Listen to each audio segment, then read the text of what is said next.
പ്രതിഷേധങ്ങൾക്കൊടുവിൽ സമൂഹമാധ്യമ ആപ്പുകൾക്ക് മേലുള്ള നിരോധനം നേപ്പാൾ നീക്കി. കുട്ടികളുടെ കലാപത്തിന് ശേഷമാണ് ഇതുണ്ടായത്.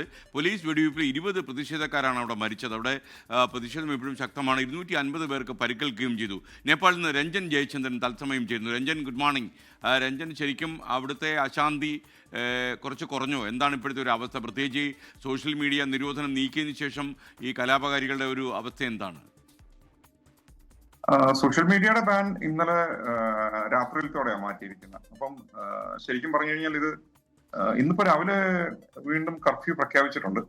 രാവിലെ 8:30 മുതൽ കാഠ്മണ്ഡുവില് വാലിയില് കർഫ്യൂ ആണ്. പക്ഷേ ഈ സോഷ്യൽ മീഡിയ ബാൻ എന്നുള്ളതിനപ്പുറത്തേക്ക് ശരിക്കും പറഞ്ഞ ഈ പ്രക്ഷോഭം വളർന്നിട്ടുണ്ട്. അതുകൊണ്ട് ഗവൺമെന്റ് താഴെ വരേണ്ട വരും എന്നാണ് തോന്നുന്നത് ഇത്. കാരണം ഇന്ന് രാവിലെ ഇത് അലയൻസ് ഗവൺമെന്റ് ആണ്. നേപ്പാളി കോൺഗ്രസും കമ്മ്യൂണിസ്റ്റ് പാർട്ടിയും ഉണ്ട്. അതിലിപ്പം നേപ്പാളി കോൺഗ്രസ് എന്ന് പറഞ്ഞു കഴിഞ്ഞാൽ അവരൊരു ഭയങ്കര ട്രഡീഷണൽ ആയ പാർട്ടിയാണ്.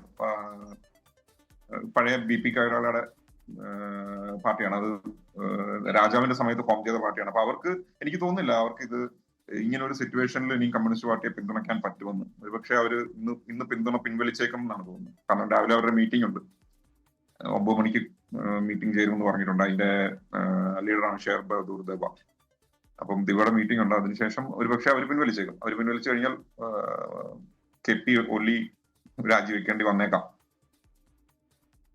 ഓക്കെ, ശരിക്കും അവിടുത്തെ ഒരു പൊതുവെയുള്ള ജനങ്ങളുടെ ഒരു ഒപ്പീനിയൻ ഈ കാര്യത്തിൽ എന്താണ്? അവരിപ്പോൾ ഈ സോഷ്യൽ മീഡിയ ബാനിനെയൊക്കെ അനുകൂലിച്ചോ? അതെ, ഇല്ലല്ല, അവര് ജനങ്ങൾ ഇത് ശരിക്കും പറഞ്ഞു കഴിഞ്ഞാൽ ജനങ്ങൾ ഏറ്റെടുത്ത ഒരു സമരമാണ്. ഇതിനകത്ത് നേതാക്കളില്ല. ജനങ്ങൾ തന്നെ ഏറ്റെടുത്ത ഒരു സമരമാണ്. എങ്ങനെയായിരുന്നു വെച്ച് കഴിഞ്ഞാൽ ഇത് ഒരു 9 മാസം മുമ്പ് ശരിക്കും പറഞ്ഞു കഴിഞ്ഞാൽ ടിക്ടോക്കിന് ഒരു നിരോധനം വന്നിട്ടുണ്ടായിരുന്നു. അപ്പോ ആ നിരോധനം ജനങ്ങളിൽ വലിയ കാര്യമായിട്ട് അവരെ ബാധിച്ചില്ല. അപ്പം ഇവർ പക്ഷേ നേതാക്കളും അതായിരിക്കാം പ്രതീക്ഷ. ഇതിനകത്ത് കുറെ കാര്യങ്ങളുണ്ടായിരുന്നു. അതായത് ഒരു 1.5 വർഷത്തിന് ശേഷം ഇലക്ഷൻ വരുന്നുണ്ട്. ഇവിടെ നിലവിലുള്ള പാർട്ടികളിലെ എല്ലാ നേതാക്കന്മാരും ശരിക്കും പറഞ്ഞു കഴിഞ്ഞാൽ ഒരു വാർദ്ധക്യത്തിലോട്ട് എത്തിയ നേതാക്കളാണ്.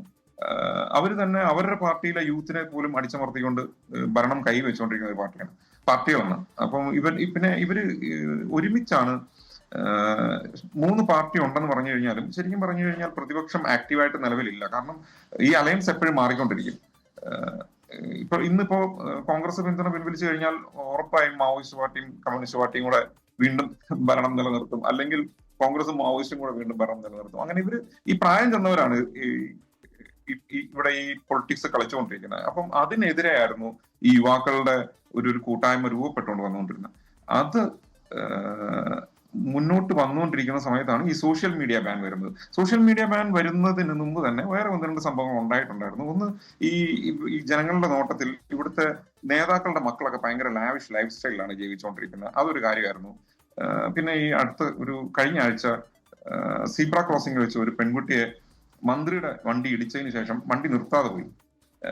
അത് കുറച്ച് പ്രക്ഷോഭത്തിനിടയാക്കിയിരുന്നു. അത് ആക്കി കഴിഞ്ഞപ്പോഴത്തേക്കും അതിനെപ്പറ്റി പ്രൈം മിനിസ്റ്റർ പറഞ്ഞത് വളരെ നിസ്സാരവൽക്കരിച്ചുകൊണ്ടാണ് പറഞ്ഞത്. അതൊരു സാധാരണ റോഡ് അപകടം എന്ന് പറഞ്ഞു. പക്ഷെ അത് മന്ത്രിയുടെ വണ്ടി നിർത്താതെ പോയി എന്നുള്ളത് ഇതൊരു വളരെ യങ് ആയിട്ടുള്ള ഒരു ഡെമോക്രസി അല്ലേ. ഇവർക്ക് പണ്ട് രാജാവിനെ മാത്രമാണ് കണ്ടിരിക്കുന്നത്. അപ്പൊ അവരൊരു മന്ത്രിയുടെ വണ്ടി അങ്ങനെ ഇടിച്ചിട്ട് നിർത്താതെ പോയതൊക്കെ ഇവർക്ക് ഇമോഷണലി ഉൾക്കൊള്ളാൻ പറ്റിയില്ലെന്ന് തോന്നുന്നു ഇന്നലെ. അതുകൊണ്ട് തന്നെ ഇതിന് വൻ ജനപിന്തുണയായിരുന്നു. ഇപ്പം എന്റെ കൂടെ വർക്ക് ചെയ്യുന്നവരെ വൈഫൊക്കെ പോയിട്ടുണ്ടായിരുന്നു. വീട്ടിൽ വിളിച്ച് അവൻ ചോദിക്കുവാണ്, പുറത്തോട്ട് ഇറങ്ങണ്ട, ഇങ്ങനെ ഭയങ്കര പ്രക്ഷോഭമാണെന്ന് പറയുമ്പോഴത്തേക്കും വൈഫ് പറയണില്ല, ഞാൻ ആ പ്രക്ഷോഭത്തിലുണ്ടെന്നാണ് പറഞ്ഞത്. അപ്പം അങ്ങനെ ജനം പങ്കെടുത്ത ഒരു പ്രക്ഷോഭമാണ് ഇന്നലെ ഉണ്ടായത്. Okay, thank you Ranjan Jayachandran. എന്തായാലും നേപ്പാളിലെ സർക്കാർ ആടി ഉലയുന്നു എന്ന രീതിയിലുള്ള സൂചനയാണ് രഞ്ജൻ നേപ്പാളിൽ നിന്ന് തരുന്നത്. ലോകത്തെവിടെയായാലും ഏത് സമയത്തും 24 വാർത്തകളും ഓഗ്മെന്റഡ് റിയാലിറ്റി പാക്കേജുകളും എക്സ്പ്ലെയിനറുകളും വിശദമായി കാണാൻ ഞങ്ങളുടെ യൂട്യൂബ് ചാനൽ നിങ്ങൾക്ക് സബ്സ്ക്രൈബ് ചെയ്യാം.